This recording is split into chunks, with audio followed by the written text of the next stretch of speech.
Hello. Sri sir mentioned that only propaganda. So, if you carry the Kerala story, Kashmir Files, and movies, Kerala release agitations, ഒരു particular കമ്മ്യൂണിറ്റിയെ target ചെയ്തിട്ടാണ് ഈ രണ്ട് മൂവീസും release ചെയ്തത് എന്നൊരു ടേമിൽ കുറെ അജിറ്റേഷൻസ് അതുപോലെ ഇഷ്യൂസ് കേരളത്തിൽ ഉണ്ടായിട്ടുണ്ടായിരുന്നു. എൻ്റെ ക്വസ്റ്റ്യൻ എന്താണെന്ന് വെച്ച് കഴിഞ്ഞാൽ നമ്മുടെ രാഷ്ട്രീയം സിനിമ ഫീൽഡിനെ സ്വാധീനിക്കുന്നുണ്ടോ എന്നായിരുന്നു ചോദ്യം.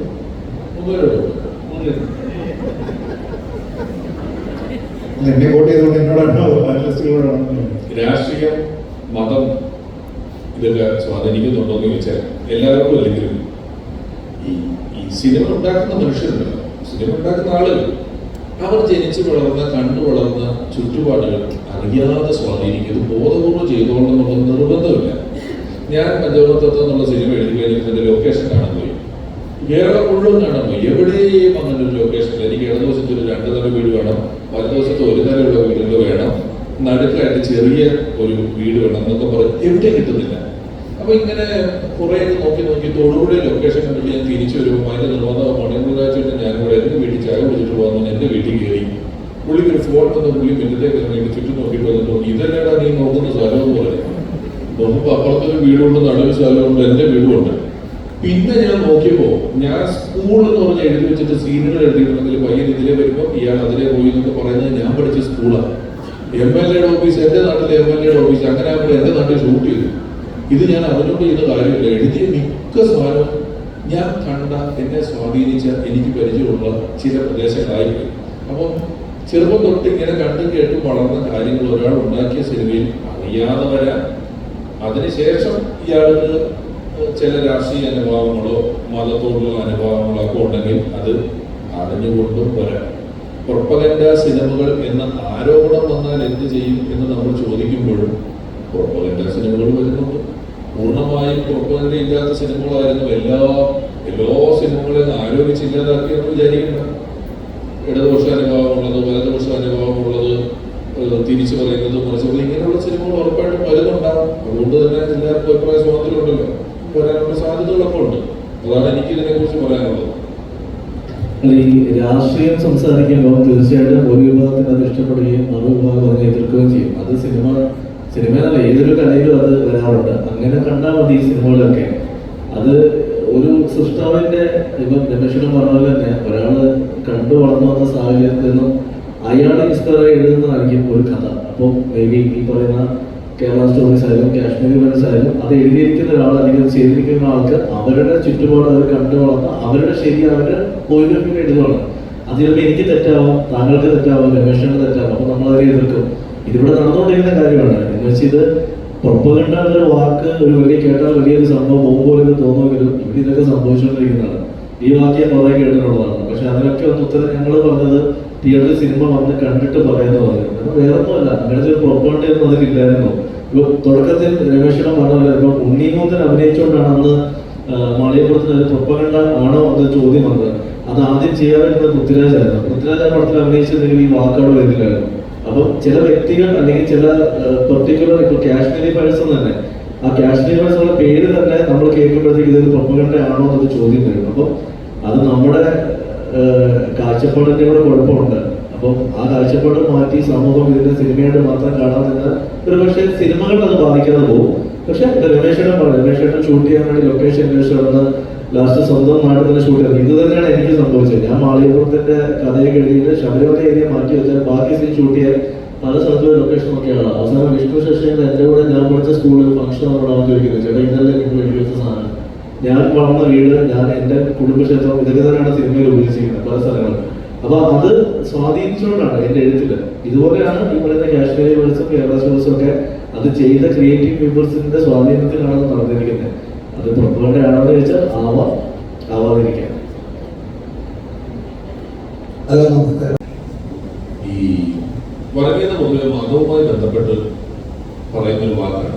പക്ഷെ ശരിക്കും വർഗീയത എന്നുള്ള വാക്കിന് മതവുമായിട്ട് മാത്രമല്ല ബന്ധം. ഏതെങ്കിലും ഒരു വർഗം, അത് ഏത് തരത്തിലായാലും ആ വർഗം ഞങ്ങളാണ് ഏറ്റവും നല്ലതെന്ന്, ഞങ്ങളാണ് സൂപ്പറെന്നും ബാക്കിയെല്ലാം ഇല്ലായ്മ ചെയ്യപ്പെട്ടത് നമുക്ക് വിചാരിക്കുന്ന ആ പ്രോസസ്സിന്റെ പേരാണ് വർഗീയത എന്ന് പറയുന്നത്. രാഷ്ട്രീയത്തിൽ അങ്ങോട്ടും ഇങ്ങോട്ടുള്ള ശത്രുതയും ശരിക്കും വർഗീയതയാണ്.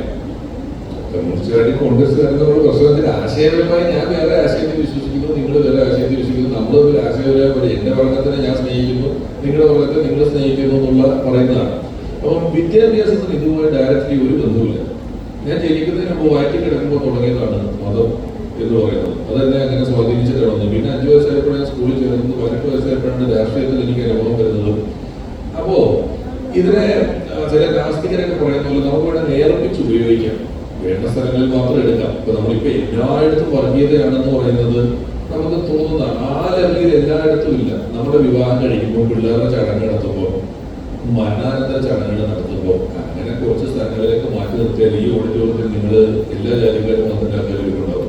നമ്മൾ സിനിമയ്ക്ക് പോകുമ്പോഴുണ്ടാവും, ബസ്സിലുണ്ട്, ട്രെയിനിലുണ്ട്, റോട്ടിലുണ്ട്, എല്ലായിടത്തും ആൾക്കാരെ സംസ്കാരം സമാനമായിട്ട് ജീവിക്കുന്നുണ്ട്. 2-3% ആളുകൾ അതിനെക്കുറിച്ച് ചിന്തിക്കുന്നുണ്ട്, പറയുന്നുണ്ട്. അവരുടെ പേരിൽ ബാക്കി 97% ആൾക്കാർ ടെൻഷൻ അടിച്ചുകൊണ്ടിരിക്കുകയാണ്. പിന്നെ സോഷ്യൽ മീഡിയയിൽ ഇത് കുറച്ച് കൂടുതലാണ്. സോഷ്യൽ മീഡിയയിൽ നിങ്ങൾ ആ വിചാരത്തിൽ നിങ്ങളെ പിടിക്കൂല. സീബ്ര എഫക്ട് എന്ന് പറയുന്ന ഒരു എഫക്റ്റ് ഉണ്ട്. നമ്മൾ ഒരു ഉദാഹരണം പറയാം. ഇപ്പൊ നമ്മൾ എന്തുകൊണ്ടാണ് പൊതുവെ എല്ലാവരും ഒരുപോലത്തെ ഡ്രസ്സ് ഇട്ടുകൊണ്ട് കിടക്കുന്നത്? നിങ്ങൾക്ക് വേണമെങ്കിൽ നല്ല ഓറഞ്ച് ഷർട്ട്, ഇവിടെ ഒരു പൂവുള്ളതും ഇങ്ങനെ ഒരു തൊപ്പി വെച്ചുകൊണ്ട് വരാത്തത് എന്തുകൊണ്ടാണ്? അങ്ങനെ വന്നാൽ നിങ്ങൾ പെട്ടെന്ന് പിടിക്കപ്പെടും. ഒരു കല്യാണ വീട്ടിൽ ലളിതമായിട്ട് നമ്മൾ ഐസ്ക്രീം എടുക്കുക, ബൊഫയാണ്, 1 തവണ എടുത്തു, 2 തവണ എടുത്തു, ആരും കാണുകയില്ല. ഒരു ഓറഞ്ച് തൊപ്പിയിട്ടുണ്ട് പോയാൽ ഈ 2ാമത് തൊപ്പ വെള്ളപ്പത്തിന് മനസ്സിലാവും ഇവരൊന്ന് വന്നതാണെന്ന് തിരിച്ചറിയും. അപ്പോൾ പരമാവധി നമ്മൾ സുരക്ഷിതരാവാൻ നമ്മൾ ആൾക്കാരുടെ ഇടയിൽ കൊടുക്കാനായിട്ട് ശ്രദ്ധിക്കും. പെട്ടെന്ന് നമ്മൾ പിടിക്കപ്പെട്ടത് എന്ന് വിചാരിക്കും. അതുകൊണ്ടാണ് തിയേറ്ററിൽ ലൈറ്റ് ഓഫ് ആകുമ്പോൾ പോകുന്നത്. കറണ്ട് പോകുമ്പോൾ പെട്ടെന്ന് പിടിക്കുകയില്ല, ലൈറ്റ് ഓൺ ആകുമ്പോൾ എല്ലാവരും ഉണ്ടായിരിക്കും.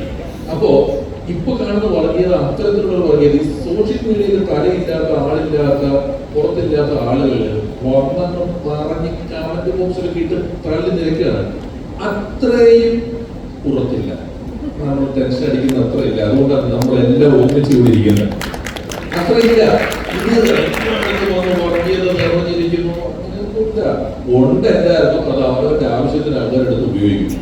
ഇപ്പോൾ ആവശ്യം വരുന്ന സന്ദർഭങ്ങളിൽ കുടുംബത്തിൽ ചടങ്ങുകളൊക്കെ ഉപയോഗിക്കുക. അല്ലാത്തതൊക്കെ ഇതൊക്കെ നോക്കി ആരും ജീവിക്കുന്നുണ്ടോ? കല്യാണം കഴിക്കുമ്പോൾ നോക്കുമായിരിക്കും എല്ലാവരും. അല്ലാതെ അത്രയ്ക്ക് ഇല്ല എന്ന് വിശ്വസിക്കുന്ന ആളാണ് ഞാൻ. അപ്പൊ നിങ്ങൾ പറഞ്ഞ പോലെ എല്ലായിടത്തും കൂടിയിരിക്കുന്നു.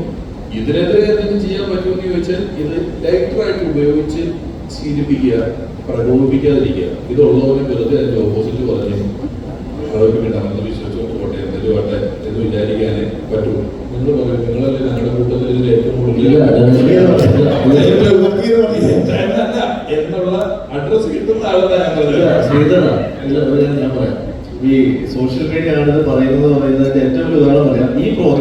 ഈ പ്രോഗ്രാമിന്റെ പോസ്റ്റർ ഇതിന്റെ സംഘടന അയച്ചു തന്നിട്ടുണ്ട്. അതിലെ അവസാന സെക്ഷൻ ഞാൻ രമേശ് ചേട്ടന്റെ, ശ്രീധരൻ, നിങ്ങളുടെ 3 പേരുടെ പേര് വെച്ചുള്ള ഒരു പോസ്റ്റർ ഇൻസ്റ്റയിലൊക്കെ എനിക്ക് പറയാൻ നല്ല ലൗച്ചിങ്ങോ കമന്റ്സോ ഒക്കെ വന്ന കൂട്ടത്തിൽ ഞാൻ കാണുന്ന ഒരു കമന്റ്, ജാതിപ്പേരുള്ളവന്മാരുടെ യോഗമാണല്ലേ.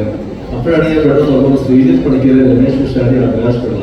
അപ്പൊ ഞാൻ ഇത് നമ്മുടെ മുഖത്ത് നോക്കിയാണ് സംസാരിക്കാൻ എടുക്കുന്ന കാര്യമാണ്. പക്ഷെ ഏതോ ഒരു ഫേക്ക് അക്കൗണ്ടാണ്. അപ്പൊ ഞാനപ്പോ തന്നെ ആ മെസ്സേജ് ഡിലീറ്റ് ചെയ്തു. ഇത് ആരെയാണ് വണ്ടി പിടിക്കേണ്ടവരാണ്. അതിന്റെ പുറകെ 5-6 ഇതേപോലെ കിട്ടുമ്പോൾ എനിക്ക് പണി വളരെ കമന്റ് ഓഫാക്കി കിട്ടും. ഇത് സൊസൈറ്റിയില് നേരിട്ട് നടക്കുന്ന കാര്യമല്ല. എവിടെയോ ഒരു ഇരുട്ട് മുറിയിലിരുന്ന് മാത്രം കാണിക്കാൻ ധൈര്യമാണ്. നേരിട്ട് പറയില്ല. ചേട്ടൻ ചോദിച്ചാൽ ഒരു കാര്യം ഞാൻ ആഡ് ചെയ്യണം. ഇതിനെതിരെ എനിക്കും ഞങ്ങൾക്ക് എന്ത് ചെയ്യാൻ പറ്റുന്ന വെച്ചാൽ എനിക്ക് പറയാൻ പറ്റുന്നത് ഞാൻ വർഗീയത പറയാതിരിക്കാം എന്ന് മാത്രമേ ഉള്ളൂ. ഞാൻ പറയില്ല എന്ന് മാത്രമേ എനിക്ക് പറയാൻ പറ്റുള്ളൂ. അതുകൊണ്ട് മറ്റുള്ളവരെ നന്നാക്കാതെ പറയും, മറ്റുള്ളവരെ മാറ്റാതെ പറ്റില്ല. എനിക്ക് പറയാൻ പറ്റുന്നത് ഞാൻ വർഗീയത പറയില്ല. ഞാനതിനെ കാണുന്നത് വർഗീയത എന്ന് പറയുമ്പോൾ മതപരമായിട്ടുള്ള വർഗീയതയാണ് ഉദ്ദേശിച്ചിരിക്കുന്നതെങ്കിൽ എൻ്റെ മതം പെർഫെക്റ്റ് ആണ്, അതിന് യാതൊരു വിധത്തിലുള്ള കുറ്റവും കുറവുകളുമില്ല, അത് റിഫൈൻമെന്റിന് ആവശ്യമില്ലാത്ത ഒരു ധർമ്മമാണ് എന്ന ചിന്ത എനിക്ക് ഉണ്ടായിരിക്കുകയും അന്യന്റെ മതം എന്ന് പറയുന്നത് വളരെ പഴഞ്ചനാണ്, അതിന് കുറേയധികം പ്രശ്നങ്ങളുണ്ട്, അതിന് മാത്രമേ പ്രശ്നമുള്ളൂ എന്ന രീതിയിലത്തേക്കുള്ള ചിന്തയുമുള്ള ആൾക്കാർ അങ്ങോട്ടും ഇങ്ങോട്ടും സ്വന്തം മതവേദന അതിനെ സംരക്ഷിക്കാനും അന്യന്റെ മതത്തിനെ കുറ്റപ്പെടുത്താനും ശ്രമിക്കുന്നതാണ് മതപരമായിട്ട് നമ്മൾ കാണുന്ന വർഗീയത. ഈ രണ്ടുപേരും പറഞ്ഞ അഭിപ്രായത്തിനോട് എനിക്ക് പൂർണ്ണമായും യോജിപ്പാണ്. കാരണം നമ്മുടെ സമൂഹത്തിൽ, നമ്മുടെ അയൽപക്കത്ത്, നമ്മുടെ നിത്യേനയുള്ള ജീവിതത്തിലൊക്കെ തന്നെ ഈ വർഗീയതയ്ക്ക് യാതൊരു വിധത്തിലുള്ള സ്ഥാനമാണ്. ഒരുപക്ഷെ ഒരു പൊളിറ്റിക്കൽ കോൺസെപ്റ്റ് ഉണ്ടാകുന്ന സമയത്ത് രാഷ്ട്രീയമായിട്ടുള്ള ഒരു വിഷയം വരുന്ന സമയത്ത് അതിൽ രണ്ട് മതങ്ങളുടെയോ രണ്ടിലധികം മതങ്ങളുടെയോ ഇൻവോൾവ്മെന്റ് ഉണ്ടാകുന്ന സമയത്ത് പലപ്പോഴും ഒരു അഭിപ്രായ പ്രകടനത്തിന്റെ ഭാഗമായി നേരത്തെ പറഞ്ഞതുപോലെ മുഖമില്ലാതെ പ്രതികരിക്കുന്ന അതിനുള്ള സ്വാതന്ത്ര്യമുള്ള അനോണിമിറ്റി ഗ്യാരണ്ടി ചെയ്യുന്ന സോഷ്യൽ മീഡിയ പ്ലാറ്റ്ഫോമുകളിലാണ് ആൾക്കാർ ഇത് പറയുന്നത്. ദിവസേന മലയാളത്തിലുള്ള അക്ഷരമാലയിലെ എല്ലാ അക്ഷരവും കേട്ട് ചീത്തവിളി കേൾക്കുന്നയാളാണ് ഞാൻ മാത്രമല്ല, കഴിഞ്ഞ കുറെ കാലമായിട്ട് എൻ്റെ അച്ഛനും അമ്മയും വീട്ടുകാരും ഉൾപ്പെടെ കേട്ടുകൊണ്ടിരിക്കുന്നു. അപ്പൊ അത് കേട്ട് നമ്മൾ അതിൽ ഇൻസുലേറ്റഡ്, നമ്മളെ അത് ബാധിക്കുന്നില്ല. പക്ഷേ ഇതിന്റെ പ്രശ്നം ഈ വിളിക്കുന്ന ഒരാൾ പോലും നേരിട്ട് കണ്ട് നമ്മളിലേക്ക് വിളിക്കാനായിട്ട് ധൈര്യപ്പെടില്ല. അതിന്റെ പ്രധാനപ്പെട്ട കാരണം ഈ സോഷ്യൽ മീഡിയ അനോണിമിറ്റിയുടെ പുറത്ത് ഇവർക്ക് കൊടുക്കുന്ന ഒരു അമിത സ്വാതന്ത്ര്യമാണ്. അപ്പൊ എല്ലാവരുടെ ഉള്ളിലും ഒരു സൈക്കോ ഉണ്ട് എന്നൊക്കെ പറയുന്നത് പോലെ അതിനെ അൺലീഷ് ചെയ്യുന്നതിന് വേണ്ടിയിട്ട് ആൾക്കാർ ഇത് ഉപയോഗിക്കുന്നു എന്നതിനപ്പുറത്തേക്ക് നമ്മുടെ നിത്യജീവിതത്തിൽ, നമ്മുടെ ജീവിതത്തിലെ ഒരു ചടങ്ങിൽ, ഒരു കല്യാണത്തിൽ, ഒരു മരണം, ഈ ചടങ്ങുകളൊക്കെ ഉണ്ടാകുന്ന സമയത്ത്, പ്രളയം പോലെയുള്ള കോവിഡ് പോലെയുള്ള പ്രശ്നങ്ങൾ ഉണ്ടാകുന്ന സമയത്ത് നമ്മൾ ആരും തന്നെ നീ എന്റെ മതവിഭാഗമാണോ എങ്കിൽ നിന്നെ സംരക്ഷിക്കാം എന്ന് പറഞ്ഞ ആൾക്കാരാണ്. അപ്പോൾ ഒരു ആപത്തുണ്ടാകുമ്പോൾ, ഇടപെടേണ്ടുന്ന സമയം ഉണ്ടാകുമ്പോൾ പൂർണ്ണമായിട്ടും ഈ ജാതിക്കും മതത്തിനും വർഗത്തിനും ലിംഗത്തിനും ഒക്കെ അപ്പുറം ചിന്തിക്കുന്ന നമ്മളെല്ലാവരും ഇത്തരത്തിലുള്ള ചില സൗകര്യമുള്ള ചില പ്ലാറ്റ്ഫോമുകളിൽ, ചില ഒളിക്കാൻ പറ്റുന്ന സ്ഥലങ്ങളിലൊക്കെ ഇരുന്നിട്ട് ഇത് അങ്ങോട്ടും ഇങ്ങോട്ടും പറയുകയാണ്. ചെയ്യേണ്ടുന്ന യഥാർത്ഥ കാര്യം എന്ന് വെച്ചാൽ മതത്തിനെ പറയുന്നത് അങ്ങനെയാണല്ല, എല്ലാം വിമർശന വിധേയമാണ്.